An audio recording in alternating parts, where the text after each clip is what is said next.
Mayli, o'tgan safar sizlarga va'da qilganimdek, bugun sizlar bilan eng ko'p kommentariy yiqqan tema bo'yicha videoni davom ettiramiz. Kommentariyalarni hammasini o'qidim, Instagramda ham, YouTube'da ham o'qidim. Eng ko'p kommentariy yiqqan tema bu to'g'ri so'z yodlash bo'ldi. Shuning uchun ham bu safargi videoni sizlarga so'z yodlash bo'yicha qildim. Va hozirdan ogohlantirib o'tib ketaman. Bu metodlarni men sizlarga xato demaganman. O'tgan safargi videoda ham просто так sizlarni общий hamma metodlarni bitta joyga jamlab, sizlarga дополнительный plus bo'lsin deb hammasini jamlangan holda tushuntirib bergan edim. Lekin ba'zi birovlar как bana qilishibdi, xato degan so'zni qayerdandir topib olishibdi. Lekin videoyimda unaqa xato degan so'z yo'q edi. Men sizlarga просто так agar bu usullar sizlarga yordam bermayotgan bo'lsa, anaqa natija bermayotgan bo'lsa, ma'no usullaridan foydalanishingiz mumkin. Atak foyda beradi boshqalarning ham uslubi degan maqsadda aytib o'tib ketgan edim shuning uchun. Xo'p, endi bu so'z yodlash metodini tushuntirishimdan oldin sizlar birinchi o'rinda qo'lingizga daftar, ruchka yoki qalam olib olishingiz kerak. O'zingizga to'g'ri kelgan temalarni yozib olishingiz kerak. Nima uchun deyishingiz mumkin? Eslardan chiqib qolishi mumkin yoki-da zametka qilib qo'yinglar telefoningizga, o'zingizga plus yoki-da saqlanib qilib qo'yinglar yoki-da bironta joyga jo'natib qo'yinglar bu videoni yo'qotib qo'ymaslik uchun va obuna bo'lish ham esdan chiqmasin. Xo'p, ketdik. Birinchi o'rinda, ya'ni boshqalarni ko'rsatib o'tib ketay sizlarga qanaqa qilinganligi. Xuddi o'sha o'tgan safargi videoda qilib chiqdim. O'sha varok faqat mavzusiz so'z yodlash bo'yicha. Boshqalarning metodlari bo'yicha 8 ta metod topdim. Chunki polniy o'sha blogerlarni kuzatdim, nima metodlar chiqaryapti, nima bo'lyapti, nima qo'yyapti. Polniy hammasini hisoblab chiqqanda 8 ta metod chiqyapti, общий. So'z yodlash bo'yicha. Meni metodimda esa 9 ta metod chiqdi. Ya'ni o'zimni shaxsiy lechniy metodimdan. Xo'p, endi birinchi o'rinda boshqalarning metodlaridan nima deydi, eng yuqori o'rinda turgan bu metod karta, ya'ni kartochka usuli hisoblanadi. Mana bunaqa varo olasizlar, varochalarda so'zlarni yozib chiqasizlar, oldingi o'sha so'z va orqada esa tarjimasini yozib chiqasizlar va o'sha so'zni yodlaysizlar, keyin to'g'ri tarjimasini o'zingizlar topasizlar yodlagan bo'lsanglar, to'g'ri qaraysizlar, to'g'ri bo'lsa, ha, to'g'ri deysizlar. Bu uslubni men qilib ko'rganman, qachon qilib ko'rganman? Nemis tilida o'rgangan vaqtimda qilib ko'rganman, lekin menga yordam bermagan. To'g'risini aytaman. Qanaqadir bilmadim. Men nazarimda vaqtimni o'g'irlagan. Yoz, chiz, u yoq bu yoq, yana yodlab bo'lgandan keyin u varoni men qilib qo'yaman, joyiga deb, o'zim uchun vaqt anaqa ketkazish degan maqsadda bu usulni qo'llamaganman, lekin sizlarga yordam berishi mumkin, chunki bu usullardan juda ham ko'pchilik foydalanib, foyda topgan deb eshitdim va videolar ham chiqibdi. Bu sizlarga birinchi tip bo'ladi. Ikkinchi tip esa, ya'ni metod esa bu applar, ya'ni telefonda o'sha tilga oid applar bor. O applarda o'yinlar hattoki bor, so'zlarni tezroq yodlash uchun. O'yinlar bor yoki o'zingiz uchun applarda o'yin paydo yasashingiz mumkin. Qanaqasidan bor? Bitta app bor, u appda siz yodlagan so'zlaringizni yozib chiqasiz. U appni o'zi sizga mana bunaqa kartochka faqat digitalniy, ya'ni onlayn variantda qilib beradi. U orqali siz o'yin sifat qilib, u yoq bu yoq qilib yodlashingiz bo'ladi. U narsani men qilib ko'rganman, lekin menga yordam bermaganda, bilmadim. O'zingizlar foydalanib ko'ringlar. Bilmadim edi. Appga keladigan bo'lsam, men uncha-muncha garantiya bera olmayman. Ishoninglar, men telefonimda applar bor, men uncha-muncha foydalanmayman. O'zim ham bilmayman, nimaga uni skachet qo'yganman, bilmadim. O'zbekiston debman. Germaniyaga kelmasimdan oldin skachet qo'yganman. Ishoninglar, ularni qachon oxirgi marta ochganimni o'zim ham bilmayman. Sizlar foydalanib ko'ringlar, nemis tili yoki-da Deutsch yoki-da German language deb yozib, applarni skachet qilib o'yinlarda foydalaninglar. Bu narsani men kimga taklif qilaman? O'yinlarni yaxshi ko'radigan odamga taklif qilaman. O'yinlarni yaxshi ko'rgan odam buni qilishi mumkin. Masalan, men o'yin o'ynashni yoqtirmayman. Shuning uchun balki menga bu app to'g'ri kelmagandir. Bilmadim, mengacha yetib bo'ldi. Vaqtimni o'g'irlatib hisobladim. Lekin sizlar baribir foydalanib ko'ring. Sizlarga o'xshashi mumkin o'yinlarni yaxshi ko'rsanglar. Noto'g'ri emas, to'g'ri, lekin meni natija bilinmadi. Sizlarga tip sifatida beryapman. Keyingisi yozib. Ya'ni so'zlarni varoqqa o'sha masalan mahn bo'lsa mahn, lezim bo'lsa lezim deb yozib yodlash. Buni narsani men uncharoq qila olmayman, chunki menga ham ta'sir bermagan. Lekin ko'pchilikka yozishni yoqtiradigan odamlarga buni men tavsiya beraman. Bu odamlarda tezroq esda qoldirishga yordam beradi. Bu faktda isbotlangan bu narsa yozib yodlash. Ko'pchilik bu narsadan foydalangan. Bu ham odamni o'ziga bog'liq. Sizlar yozib yodlashdan foydalansanglar bo'ladi. U yozib yodlash qanaqa bo'ladi? Bilmaydiganlar uchun ogohlantirib ketaman. Как o'zinglar uchun отдельный daftar tutasizlar. Отдельный daftarda как insho yozasizlar-ku, masalan, kimdir sizlarga nimadir, yo'q, insho debman, diktant, uzr. Diktant yozganda kimdir sizga so'z aytib tursa, bir bor ekan, bir yo'q ekan deganda gap bo'ladi-ku. Xuddi shunaqa bir bor ekanni bir 4 marta yozasiz, toki yodlaguningizgacha. 4 martami, 9 martami farqi yo'q. U narsani men qila olmaganman, zerikib ketganman, lekin sizlar qilsanglar, to yodlamaguningizgacha yozishingiz kerak. Siz yodlab bo'lganingizdan keyin yozishingiz shart emas. Men daftarga achinganman, so'zga emas. Daftarni nima qilaman ketkazib, bundan ko'ra miyamda yozib chiqaydi, miyamda ana qilganman. Bo'pti, yozish bu 3-tip metod edi. Yozib yodlash. Keyingisi esa buni yana ko'pchilik chiqaribdi, ya'ni kuniga sanab yodlash. Masalan, kuniga 40 ta, 50 ta, 60 ta, 100 ta so'z qilib yodlash. Buni men tavsiya beraman. Bu menda yordam bergan, lekin bunda sanoq sonlarda menda 100 ta bo'lmagan, undan sal ko'proq bo'lgan. Men buni sizlarga sal kechroq tushuntiraman, ya'ni sal bundan keyin oxirida tushuntiraman o'zim metodim ichida, lekin sanab yodlash juda ham katta yordam beradi. Sizda anaqani rutinini aniq ushlab qoladi. Ya'ni yodlash metod o'sha yodlash vaqtingizdagi tezlikni oshiradi. Siz o'zingiz bilmagan holda, masalan, kuniga 100 ta, 150 ta, 90 ta yodlasangiz, o'zingiz bilmagan holda juda ham ko'p so'z yodlagan bo'lasiz.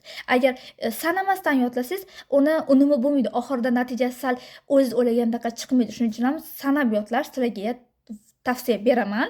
Iloji boricha sanab yodlagan vaqtda shtriklab как бы tagiga chizib qo'yinglar. Mana 90 ta bo'ldi yokida. Men nima qilganman? Yodlagan vaqtimda men bunaqa stik anaqa bor-ku, varola bor-ku, anaqa kleyli yopishtirilgan. O'shani har bitta o'sha 90 ta bo'lsa, 90 ta bo'lgan joyga yopishtirib qo'yardim. Mana shu kecham yodlayman, ertaga bu betini yodlayman deb spesialni o'sha joyga belgilab qo'yar edim, o'tib ketmasligi uchun. O'tib ketgan yaxshimi o'zlariga plyus. Lekin men oqlayman, bu вообще zo'r usul sanab yodlash. Xohlaganlar kam yodlaylar, xohlaganlar ko'p yodlaylar. Shaxsan men aytardim, buni oxirida aytaman, chunki boshqalarning metodi bo'yicha qanchalik ko'p va o'rta maromda yodlasangiz, shuncha esingizga ko'proq tushar ekan. Balki tushar, lekin menda sal ko'proq bo'lgan, lekin sinab ko'rishlar shart. Bu zo'r usul. 5-usul, ya'ni tip, sinonim qilib yodlash. So'zlarni bir-biriga yaqin emas, вообще-то yiqilmoq yokida yiqilmoq emas, вообще-то bilmadim, ichmoq, yemoq, yugurmoq, yiqilmoq, короче, bir-biriga sinonim bo'lgan so'zlarni yodlash. Bu narsani men ana qilmayman. Bu narsa sizni sal chalkashtirib boradi. Balki kimdir chalkashtirmas, meni chalkashtirib olgan, bu usuldan men ham foydalanib ko'rganman, meni chalkashtirib olgan, meni tempimni pasaytirgan desam ham bo'ladi. Chunki men uni sinonim eslab qolaman deguncha ikkinchi sinonim esimga chiqib qolgan. Tushunyapsizmi? Nito bo'lib qolganman, ketdim, to'xta, bu chota usul menga to'g'ri kelmadi. Davaychi boshqa usuldan qo'llaymiz-da, bu usulni men o'zimga boshqa foydalanmaganman. Lekin sizlar ham foydalanishingiz mumkin. Sinonim so'zlar kitoblari bor, nemis tili 300 ta, 3000 tami qanaqadir kitoblar bor, imенно sinonim bo'lgan bir-biriga so'zlarni yodlasanglar bo'ladi. Balki sizlarga foyda berar. Menga foyda bermagan. Menda bir anaqa chakashtirib olgan. Lekin xato emas, to'g'ri. Sizlar sinab ko'rishlarga tavsiya beraman, lekin va'da bera olmayman ishlashiga. Bu imенно mana shu metodni. Xo'p, lekin zo'r metod.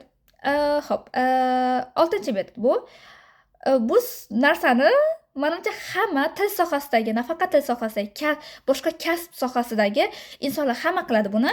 Audio zapis qilib yodlash, ya'ni yodlagan narsangizni, ovozingizni telefoningizga yozib olasiz va o'zingizni ovozingizni eshitib yodlaysiz yoki boshqa birovlarning audio zapisini eshitib yodlash. Bu narsa sizga yordam berar. Bu eshitganman, men o'zimda qilib ko'rganman. Yo'q. Yo'q. Hayolim boshqa joyga ketib qolgan. Hayolim boshqa joyga ketib qolgan. Menga ana qilmagan. Yo'q, bu narsa menga to'g'ri kelmas ekan deb ana qilganman. Lekin sizlarga yordam berar. Agar masalan audio, bunaqa podkast eshitishni yoqtiradigan odamga buni tavsiya qilaman. Buni ham yordamlari tegadi. Lekin audio zapisni iloji boricha o'zingiz qilganingizni tavsiya beraman. Chunki o'zingiz qancha ko'p mashq qilsangiz, shunda bilasiz tilni o'rganish qiyinchiligi-yu, undan keyingi rohatni. Shuning uchun ham iloji boricha qilishga harakat qiling. Agar sizga anaqa foydasi tegmasa, boshqa metodlardan foydalaning. Lekin bu metod ishlaydi ba'zilarda. Menda ishlamagan, sizlarda ishlashi mumkin. Endi qaranglar sharoitlarga. Просто tak sizlarga tip, okay? Metod sifatida beryapman. Anaqa yozib olasizlar o'zingizga to'g'ri kelgan metodlarni. Keyingisi, ya'ni 7-metod. Bu sohalarga bo'lib, ya'ni misol uchun meditsina sohasiga oid so'zlarni yodlash birinchi, keyin quruvchilikka, keyin bu sohaga, keyin u sohaga bog'liq bo'lgan so'zlarni sinflarga bo'lib yodlashda, короче. O'sha narsani man qilib ko'rganman, u ham meni chakashtirib yuborgan. Ishoning, chetdan yetib bo'lgan. Bo'lmadi menga. Qanaqadir xuddi bir nimadan qolib ketgandek yodlab yodlaganman, yordam bergan, lekin oxirida yodlab bo'lganimdan keyin xuddi baribir hech nimani yodlamagandek bo'lganman. Xuddi bir nimadan qolib ketgandek bo'lganman. Aytganman, "Chota bu narsa menga to'g'ri kelmadi" deb uni ham to'xtatib qo'yganman. Lekin sizlar anaqa o'zlariga plus bu soha bo'yicha yodlash, ya'ni sinflarga bo'lib yodlash, bu narsani men ish vizasi bilan ketadiganlarga tavsiya beraman. Bu sizlarga juda ham katta yordam beradi. Ya'ni sohalarga kerakli bo'lgan so'zlarni asli bo'lasizlar, просто bomba. Lekin mana bunaqa sertifikat topshiradiganlarga sal qiyinroq deb bilaman. Yana o'zingizga qaranglar, sinab ko'rishinglar mumkin. Tip sifatida berishim mumkin. Bu 7-tip edi, ya'ni metod. Va eng oxirgi boshqalarning metodlarini eng oxirgi metodi bu harakat va ishora bilan yodlash. Harakat va ishora yodlash buni men 100% oqlayman. Chunki o'zim ham shu narsani qilib ko'rganman. Bu eng zo'r usul, ishoning, juda ham zo'r usul. Uni qanaqa qilib yodlayman deyishingiz mumkin. U qanaqa bo'ladi? Misol uchun siz oddiy bir so'z aytaylik, schreiben yodlash, schreiben yozish. Misol uchun schreiben degan so'zni ko'rib qoldingiz, yozishligini bildingiz, qarab tursiz, esingizga kirmayapti, anaqaga kirmayapti, miyangizga kirmayapti. Qaraysiz, schreiben. Okay. Yozmoq, schreiben, yozmoq. Okay, men bunaqa yozsam schreiben bo'ladi. Demak, kimdir menga yoz desa schreiben bo'lar ekan. Schreiben deb deyishingiz mumkin. Lekin kimdir sizga misol uchun u qanaqa narsa bo'yicha shunaqa narsaki, bu usulchi, ishoning, mana bu oxirgi usulum. Bundan oldingi usullarga nisbatan ishoning 1000% ishlaydi. Bu usulni любой odam отказ qila olmaydi. Bu usul любой odamda so'z yodla olmayman degan odamda ham ishlaydi. Oddiy bir sizga aytaman, не знаю, mana buni olaylik. Ustida ko'raylik mana. Oddiy mana bu narsa, ya'ni o'zbekcha nima dedi? Shakar deyiladimi? Ha, shakar deylik. Kichkina oq qadmi o'zimizda. Buni to'g'ridan-to'g'ri suka deyshadi. Würfelzucker. Xo'p, kimdir mana buni ko'rdingiz, mana oldingizda yo'q deb o'ylaylik. Siz qanaqadir Würfelzucker degan so'zni ko'rib qoldingiz. Buni qarang, demak oqqan ekan. Buni qaraysiz, xayolingizda, ko'zingizni yumib qiling. Bu juda ham muhim. Ko'zingizni yummasdan qilsizchi, chag'ib qolasiz. Chunki atrofingizda narsalar bor. Atrofingizda hech nima bo'lmasa, qop-qorong'i как бы o'sha zalmi, xonadan bo'lishingiz kerak. Xayolingizda, hayolotda bo'lishingiz kerak. Ko'zingizni yumasiz. Bundan qaraysiz, demak, oldimda oqqan turibdi. Uni men nemis tilida aytaman Würfelzucker. Bo'ldi. Demak, bironta nemis menga qarab Würfelzucker desa, demak men oqqan derkan. Agar bironta o'zbek menga qarab oqqan nima desa, demak men Würfelzucker derkanman deb o'zingizga o'zingiz mashq qilasiz. Bilasizmi, bu narsa hattoki bez o'qituvchi so'zlarni yodlashga yordam beradi. Bu narsani qilgan odam o'qituvchiga borishiga ham shart emas. Bu juda katta muhim ahamiyatga ega.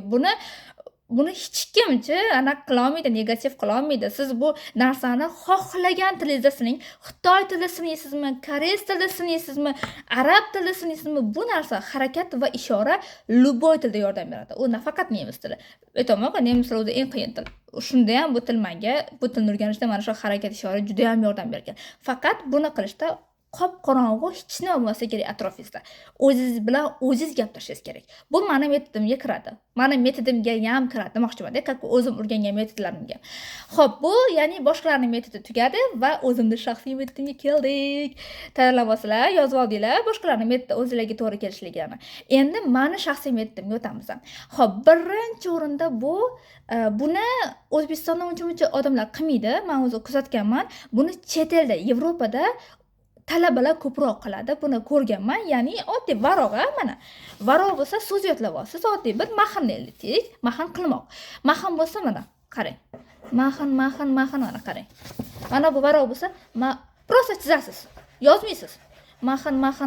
Unga bitta varog' ham o'ta 96 varog' olib yozib o'tirish shart emas. Unga varog'ga ham achinmaysiz, vaqtingizga ham achinmaysiz. Ko'zingizni yumasiz, hali aytganimdek. Mahn. Qaytarasiz to miyangizga kirguncha. Tarjimasi bilan обязательно. Mahn qilmoq. Faqat mana bunaqa. Qo'l harakatlanishi kerak. U ham qo'l, ham miya harakatlanishi kerak. Yozish shart emas, prosta harakatda bo'lish kerak. Yoki-da mana bunaqa qilib turing, farqi yo'q. Harakat bilan miya bir vaqt ishlasa, sizni ikkala miyangiz ham harakatga kiradi. Masalan, bir taraf emas, ikki tarafi ham harakatga kiradi. O'shaning uchun iloji boricha, ya'ni harakat holatda so'zlarni yozishga harakat qiling. Xo'p, endi keyingisi bu narsani juda ham yaxshi ko'raman bu uslubimni. Bu uslubim bilan juda ham ko'p tillarni o'rganganman. Ya'ni o'zingizga qulay tilda so'zlarni yodlash. Ko'pchilik O'zbekistonda so'z yodlayotgan vaqtda ko'rdim, imенно o'zbek tiliga tarjima qilib yodlaydi. Nahotki O'zbekistonda hozirgi vaqtda ko'pchilik o'zbek tilidan tashqari boshqa tilni bilmaydi. Masalan, rus tili, masalan, aytamizki, yoki bilmadim, I don't know, turk tili, xullas любой til, misol uchun qanaqa til desam bo'ladi. Men nemis tilini o'rganayotgan vaqtimda so'zlarni tarjimasini o'zbek tilida tarjima qilmaganman. Men nemis tilini koreys tilida o'rganganman. Misol uchun bironta so'z o'rgangan bo'lsam, uni переводini primoy koreyscha tarjima qilganman. Ya'ni qanaqa desam, odamni o'ziga qulay bo'lgan va kimdir nimadir aytganda, yodlaganda esida qoladigan til bo'lgan. Men koreys tilida nemis tilini o'rganishimdan oldin koreys tilini o'rganib tugatgan edim, polni oxirigacha bemalol gaplasha olganman. Shuning uchun ham koreys tilida ko'proq muloqot qilganligim uchun o'zbek tiliga nisbatan koreys tili menda yaxshiligi sababli men nemis tilini koreys tilida tarjima qilganman. Masalan, lug'at bo'lsa, lug'atni har bitta so'zni koreys tilida tarjima qilardim. Masalan uchun oddiy bir bug' kitob. Bug' deb yozardim-da, o'zbekchasiga emas, chek deb yozardim. Chek degani koreys tilida kitob degani. Yoki-da uni qarardim, o'sha nemis tilidagi so'z kelmayapti menga, tarjimasi kelmayapti, primoy koreys tiliga yugurardim. Koreys tili shuna qarasam o'z nemis tiliga kelardi. Ya'ni o'zimga, ya'ni miyamga qulay bo'lgan tilda foydalanganman, o'sha tilda o'rganganman yodlayotgan vaqtimda. Sizga ham xuddi o'shani tavsiya beraman. Agar sizga o'zbek tili bo'lsa, o'zbek tilida o'rganing. Prosta agar buni, ya'ni boshqa chet tilda o'rganishning plus tarafi, sizning miyangiz chem o'zbek tilida o'rgangandan ko'ra, boshqa tilda o'rgangan vaqtda 2 barobar tez ishlaydi. 2 barobar tezkor ishlaydi. Bilasizmi, masalan, power o'zgaradi. Anaqa bo'ladi-da, sizda juda ham katta anaqa, nima deydim, o'zgarish bo'ladi. U narsa juda ham yordam beradi. Bu narsani men oddiy bir nafaqat nemis tilini men koreys tilida o'rgangan bo'lsam, hozir men mana shu 3 yil mobaynida Ausbildung qotgan bo'lsam, mana shu 5 yil deylik, общий deylik, 5 yil mobaynida masalan ispan tilini o'rgangan bo'lsam, oxirgi 2 yilda boshladim. Ispan tilini men nemis tilida o'rgandim. O'qituvchim bironta so'z aytadi menga, misol uchun doste degan so'z bor ispan tilida, ya'ni qayerda. Naq qaradi, o'qituvchim menga so'z aytadi, doste deydi. Men bundoq qarayman, nemis tili tarjimasi wo, ya'ni qayerda. Endi bitta gap bilan men chet tilini o'zbek tiliga tarjima qilib, o'zbek tilida o'rganmaganman. Meni chet tili o'qituvchilarim o'zbek bo'lmagan. Nemis tilidan ham ispan tilidan ham o'qituvchilarim polni hammasi chet tili bo'lgan. Va bu degani men u tilda o'zbek tilida o'rganmaganman. Shuning uchun ham men tezroq qabul qilganman. Sizlarga maslahatim, ikkinchi meni eng yaxshi uslubim boshqa tilda o'rganishga harakat qilinglar. Bu degani o'zbek tilini unutmanglar, o'zbek tilida gapiringlar. Prosta o'zingizga plusda bu menga juda ham ko'p katta yordam bergan. Xo'p, keyingisi, ya'ni, hali aytganimdek, boshqalarning metodidan foydalanayotgan vaqtingizda sanab yodlang dedim-ku. Sanab yodlash ham yordam beradi degandim-ku. Endi, boshqalar aytishadiki, 100 ta yodla, 120 ta yodla, 150 ta yodla kuniga deyishadi. Man, til o'rgangan vaqtimda chin boshqalarga nisbatan o'zimni judayam qiynaganman. Judayam bosimda o'rganishga harakat qilganman, chunki vaqtim kam bo'lgan. Bu degani 96 baron daftar olganman. 96 baron daftarni, ya'ni slovar daftar bo'lsa oddiy, slovar daftarni, daftarda 400 ta so'zni belgilab olganman. Ya'ni kuniga 400 ta so'zni yodlashga harakat qilganman. Kuniga aytyapman, haftasiga emas, 400 ta. To'g'ri eshityapsizlar. Это не может быть name. Please don't lie deyishingiz mumkin, lekin это fakt. Endi uni qanaqa bo'ladi? Ya'ni u bir kunda 400 ta so'z taq miyamda qotib qolgan emas. Uni, ya'ni 400 ta so'z yodlagan bo'lsam, masalan 400 ta so'z belgilagan bo'lsam bir kunda, men bir kunda uni 8 marta, 9 marta, 10 marta, 15 marta takrorlaganman. Kerak bo'lsa 2 kunlab yodlaganman. No, bir yodlashda 400 ta so'z yodlashdim. Yodlar edim. Endi bu 400 ta so'zni xo'p siz aytishingiz mumkin. Uni qanaqa bo'ladi? U miya anaqa bo'lib qoladi-ku. Stop. Tormoz bo'lib qoladi-ku. Da, tormoz bo'ladi. O'shaning uchun ham har pauza qilib so'zni yodlash bor, yodlash bor. Ya'ni uni farqi bor. Bu 400 ta so'zni men shunaqa qilardim. Ikkita betini birinchi yaxshilab o'qib olardim, oddiy o'qib chiqardim. Ikkinchisi tez o'qish qilardim. Uchinchisida keyin miyamga kirgizishni boshlardim. Miyamga kirgizish hali aytganimdek harakat va ishora bilan kirgizardim. Har bitta so'zni 400 ta so'z bo'lsa, har bir so'zni harakat va ishora. To 400 ta yodlamaguncha, 400 ta yodlab bo'ldimmi, keyingi 400 taga o'tardim. Hattoki daftarlarimda mana bunaqa stikerli, как бы varollarni yopishtirib chiqqanman.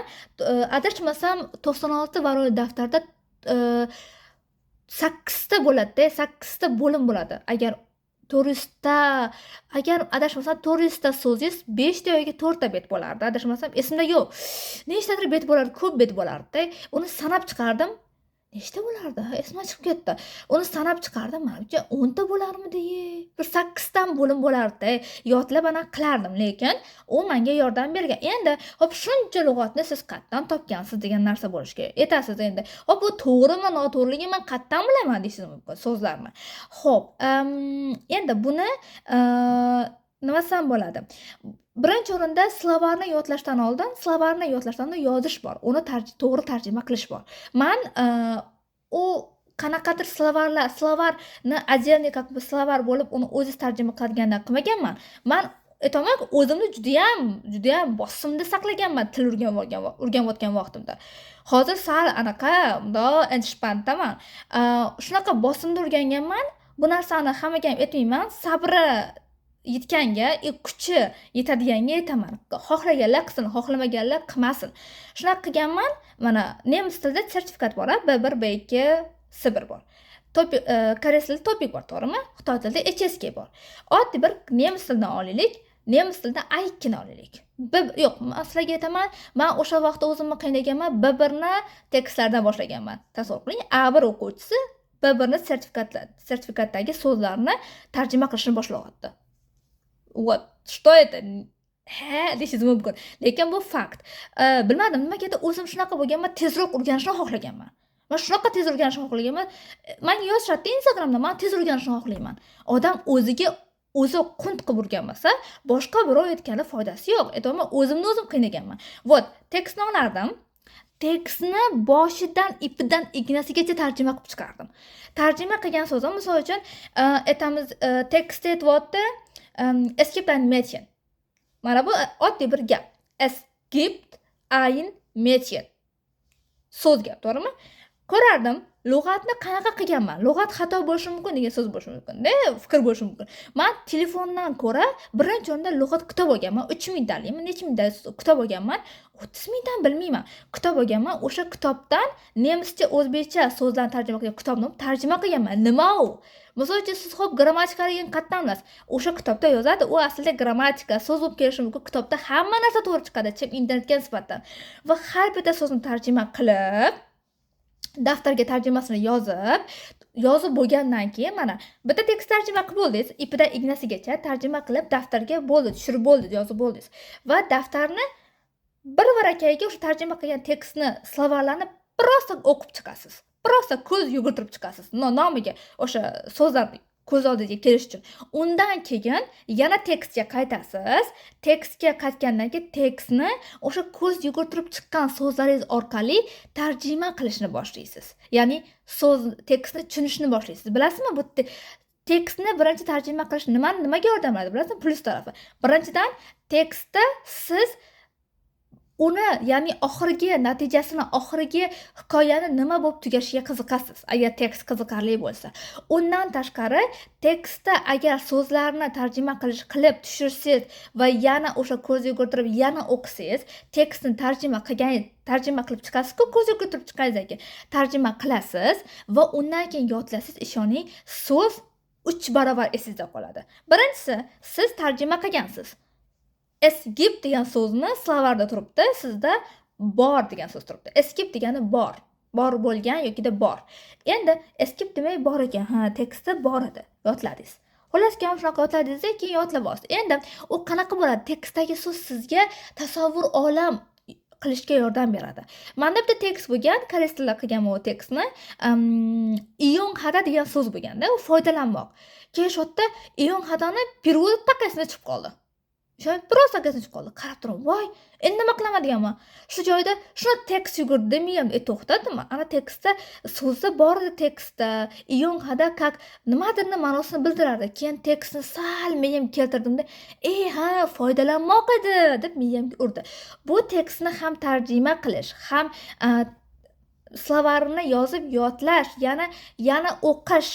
Bu sizga nafaqat so'zlarni 3 barobar yordam beradi yodlashga, undan tashqari nemis tilida gap strukturasini o'zingiz bilmagan holda to'g'ri tuzishni boshlaysiz. Grammatikani yaxshi bilmasangiz. Ya'ni o'zimizda bog'chada, maktabda tekst o'qitadi-ku, bog'cha maktab o'quvchilariga. O'quvchilar qatdan to'g'ri gapirishni biladi. Tekst o'qiydi, ertaklar o'qiydi. O'zi bilmagan holda men maktabga boryapman deydi, to'g'rimi? Men boryapman maktabga demaydi o'z-o'zidan. Vot imенно, ya'ni u sizni o'zingiz bilmagan holda tekstni tarjimasi nafaqat gap yodlash, so'z yodlashga ham yordam beradi. Bu degani siz o'zingiz bilmagan holda tekstda grammatika ham yodlaysiz. Endi grammatika yodlash usullari har xil, men keyingi videoda tushuntiraman. Xullas kalom, siz boshqa, ya'ni ertaklar yoki boshqa kitoblarda tarjimani o'rniga sertifikatdagi tekstlarni tarjima qilganingiz o'zingizga plus, chunki baribir siz oxirida sertifikat topshirasiz. O'zingizga plus bo'ladi. Undagi so'zlar sizga tezroq tushishi va tezroq esda qolishligi uchun. Va tarjimani ham iloji boricha o'zingizga to'g'ri kelgan tildan foydalaning. Xo'p, va bu sertifikatda, ya'ni tarjima qilishni bitta yana boshqa plus taraflardan biri, chem oddiy yodlaganga nisbatan, oddiy tap-etib osmondan tushgan so'zga yodlaganga nisbatan, ya'ni tarjima qilib yodlash, bu sizga juda ham katta yordam beradi va qiziqarliroq bo'ladi. Keyingisi esa vot buni aytdik. Keyingi metodim esa, bu juda ham yaxshi ko'raman buni. Men buni hozirgacha ham qilaman, nafaqat til yodlashda va mavzularni tushuntirishda. O'zim bilasizlar, bu yerda o'qiyman. Bu qanaqa? Misol uchun siz so'z yodlayapsiz, hali sizga tushuntirdim. Bironta so'z yodlayotgan vaqtingizda miyangizga kirmayapti, umuman kirmayapti. Qaraysiz. Oddiy bir sizga aytamizki, mana bu. To'g'rimi? Kalkulyator. Kalkulyatorning perevodini ko'rdingiz, немецкийda tashirrechna. Bundan qaraysiz. Uzun so'z-a? Bundan qaraysiz, bo'ldi. Kalkulyator tashirrechna ekan. Tashirrechna ekan. Nimaga miyamga kirmayapti deysiz. Bunda o'tirasiz. Bunda o'zingizga ssenariy tuzasiz, bilasizmi? O'zingizga o'zingiz olamingizni yaratasiz. Bunda qaraysiz. Demak, agar men kimdandir kalkulyator so'ramoqchi bo'lsam, demak, tashirrechna derkanman. Agar kimdir mendan tashirrechna deb so'rasa, demak, u mendan kalkulyator so'rayotgan ekan deb o'zingizni miyangizga o'zi signal berasiz. Mana shu so'zni saqlab qol.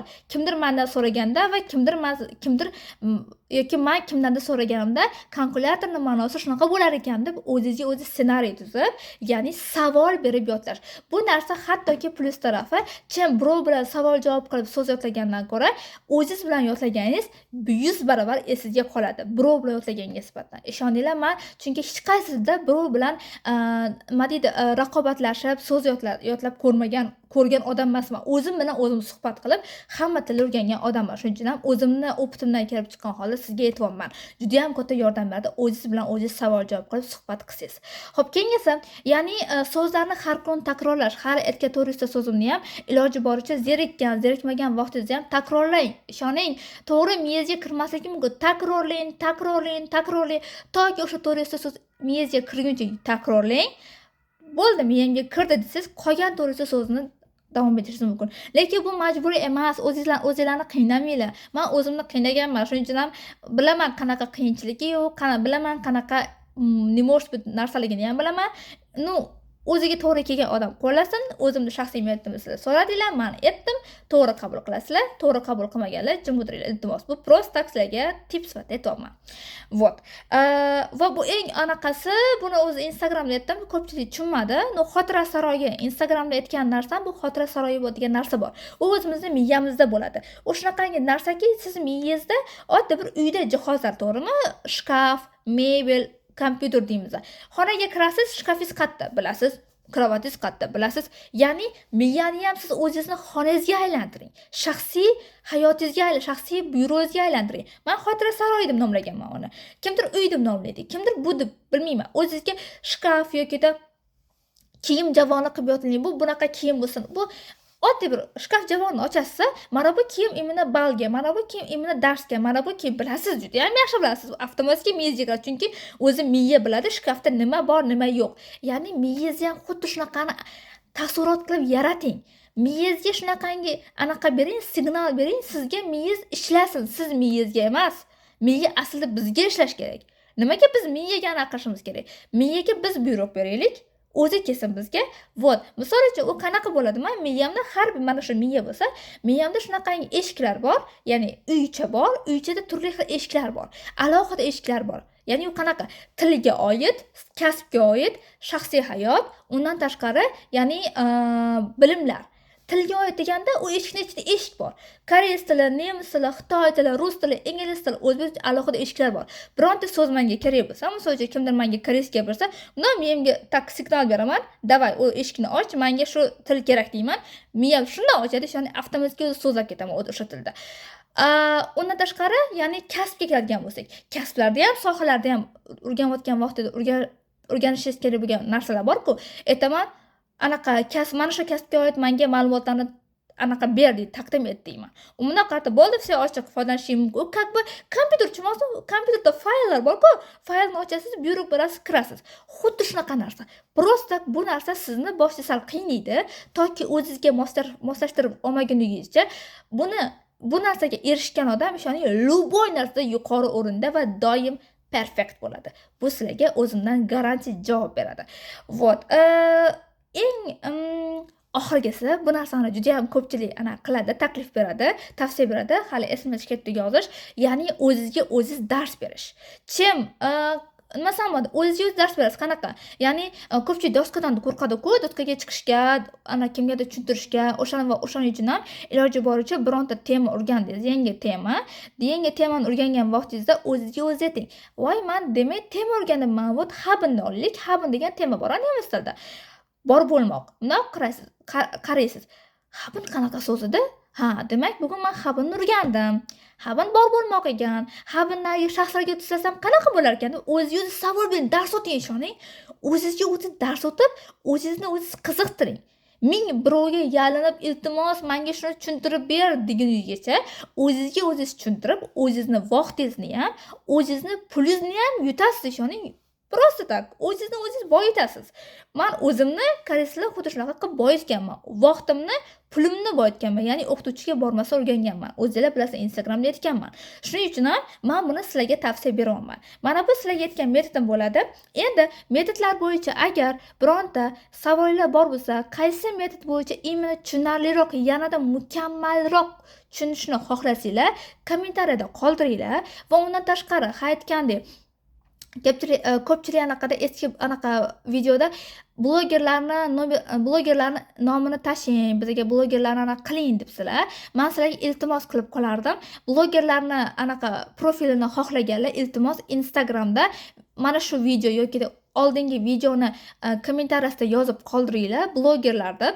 Men sizlarga profillarni belgilab tashlayman, chunki ularning Instagramini YouTube'ga belgilay olmayapman. Вот именно. Undan tashqari, iltimos kommentariyada mana o'zbek tilim haqida hech qanaqa narsa bo'lmasin, chunki biz sizlar bilan o'zbek tilini emas, ya'ni chet tilini o'rgangani bu yerda yig'ilganmiz.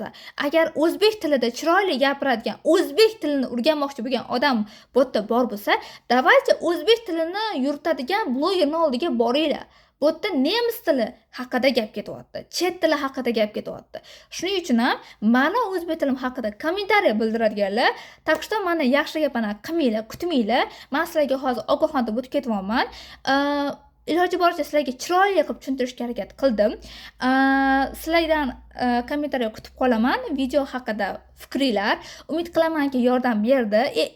Eng qizig'i, menga xursand bo'lgan tarafim, hali yaqinda yozdi kimdir, bilmayman, ismlari esimga chiqib qoldi. Manusublarimni o'quvchilarda qo'llab ko'rmoqchi ekanlar. Xursand bo'ldim. Meni o'qituvchilar kuzatayotganliklariga men buni kutmagandim, lekin xursand bo'ldim. Umid qilamanki, meni aytayotgan, berayotgan informatsiyalarim kimgadir foydali bo'lyapti va bundan keyingi videolarni ham ko'rish uchun menga obuna bo'lib, ham Instagramga ham YouTube'ga obuna bo'lib qo'ying, chunki Instagramga asosiy eng so'nggi yangiliklarni qo'ysam, botda esa asosiy uzun temalarni tushuntiraman. Вот именно. Bo'lmasam sizlarga omad til o'rganishga. Keyingi video esa sizlarda o'zingizga bog'liq, kommentariyada qoldiringlar, keyingi video nima haqida bo'lsin. Iltimos, chiroyli, akkuratli, madaniyatli bir-birimiz bilan muloqot qilaylik. Okay, guys? Tschüss.